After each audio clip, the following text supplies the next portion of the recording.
Datang di pembelajaran jarak jauh IPA kelas 9. Kali ini kita akan membahas tentang listrik statis lagi.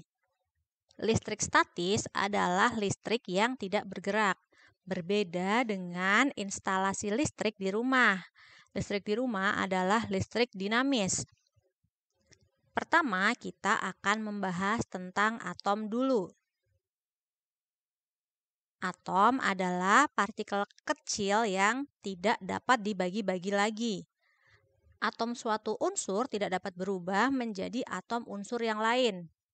Nah, dua atom atau lebih dia akan membentuk molekul. Atom suatu unsur semuanya sama atau serupa. Model atom dibagi menjadi beberapa. Yang pertama, model atom Dalton, model atom Thomson, model atom Rutherford, dan model atom Bohr. Sampai saat ini, model atom Bohr lah yang lebih mendekati kebenaran.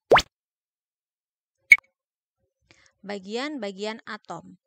Berdasarkan model atom Bohr, maka atom terdiri dari yang pertama, kulit atom, yang kedua, inti atom. Kulit atom adalah orbit dari sebuah partikel yang bernama elektron. Sedangkan inti atomnya tersusun atas proton dan neutron. Elektron yang ada di kulit atom bermuatan negatif, sedangkan protonnya yang ada di inti bermuatan positif. Setiap atom dalam keadaan normal memiliki jumlah elektron yang sama dengan jumlah protonnya. Jadi kalau positifnya sama dengan negatif, jumlah positif sama dengan jumlah negatif, maka atom itu dalam keadaan normal. Atom dapat mengalami penambahan atau pengurangan elektron. Peristiwa ini mengakibatkan perbedaan jumlah elektron, sehingga atomnya bermuatan listrik. Jumlah proton lebih stabil dibandingkan dengan jumlah elektron. Jadi yang positif ini lebih stabil daripada yang negatif. Dengan demikian, elektronlah yang bermuatan negatif yang ada di kulit yang memiliki peranan penting dalam menentukan muatan listrik sebuah atom. Muatan listrik. Setiap zat tersusun dari atom. Dengan demikian, muatan listrik suatu zat tergantung dari muatan listrik atom-atomnya. Jika atom benda lebih cenderung melepaskan elektronnya, maka zat yang disusunnya cenderung bermuatan positif. Jadi, kalau yang negatif-negatif lepas, yang jelek-jeleknya lepas, maka zatnya akan bermuatan positif. Sebaliknya, jika atomnya cenderung merangkap elektron, jadi yang negatif-negatif ditangkap, maka zatnya akan bermuatan negatif juga. Membentuk benda bermuatan listrik. Yang pertama bisa dengan menggosok. Contohnya, plastik atau mika yang digosok pada kain wol. Maka elektron pada kain wol akan berpindah menuju plastik. Jadi, elektron yang bermuatan negatif dari kain wol akan menuju plastik, sehingga plastiknya menjadi bermuatan negatif karena dia kedatangan banyak elektron atau yang negatif-negatif. Sementara itu, wolnya akan bermuatan positif. Kenapa? Karena si wol ini kehilangan elektron-elektronnya. Yang negatif-negatif dari wol pindah ke plastik, jadi wolnya banyak yang positif. Membentuk benda yang kedua bisa dengan induksi atau dengan cara mendekatkan benda yang bermuatan listrik ke benda netral. Akibatnya benda netral akan terpolarisasi. Contoh alat yang menggunakan induksi adalah penangkal petir. Jika benda netral yang telah terpolarisasi dihubungkan dengan tanah atau digroundkan, maka elektron-elektron akan mengalir menuju tanah. Bisa dilihat di video saya sebelumnya.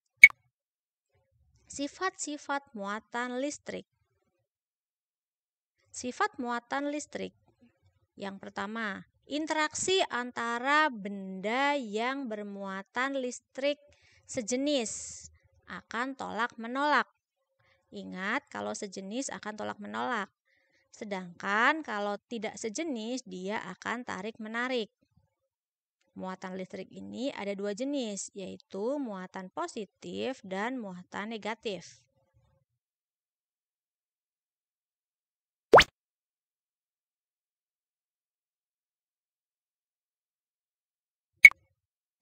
Medan listrik adalah daerah di sekitar muatan listrik yang masih mendapat pengaruh gaya listrik dari muatan-muatan tersebut.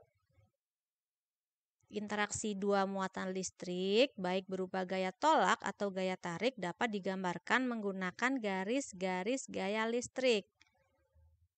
Misal, yang sebelah kiri, dia positif 2. Yang sebelah kanan, positif 2 juga, maka dia akan tolak-menolak.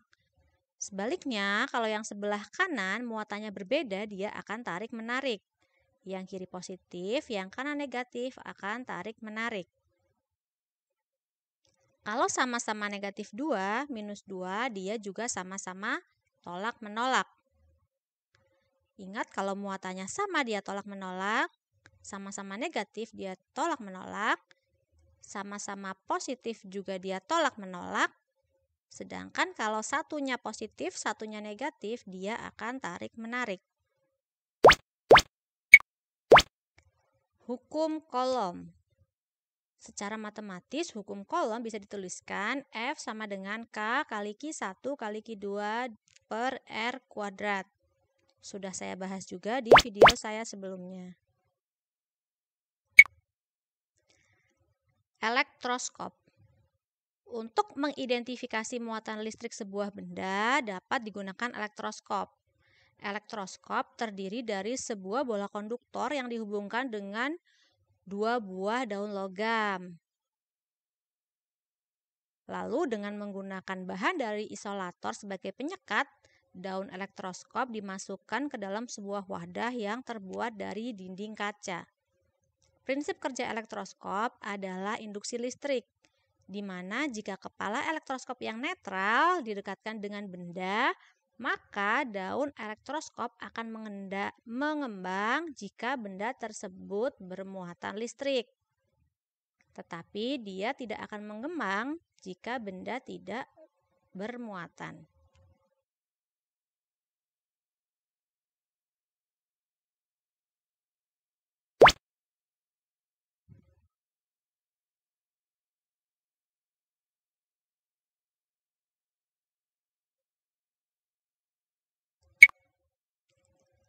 Petir. Petir adalah salah satu contoh pembebasan muatan listrik dalam jumlah yang cukup besar. Ketika awan bergerak dari satu tempat ke tempat lain untuk membentuk hujan, maka awan akan mengalami polarisasi akibat pengaruh suatu tempat di permukaan bumi. Polarisasi muatan ini menyebabkan terjadinya perbedaan potensial yang sangat tinggi yang bisa mengakibatkan terjadinya loncatan bunga api yang kita kenal dengan nama petir. Sekian video hari ini, terima kasih.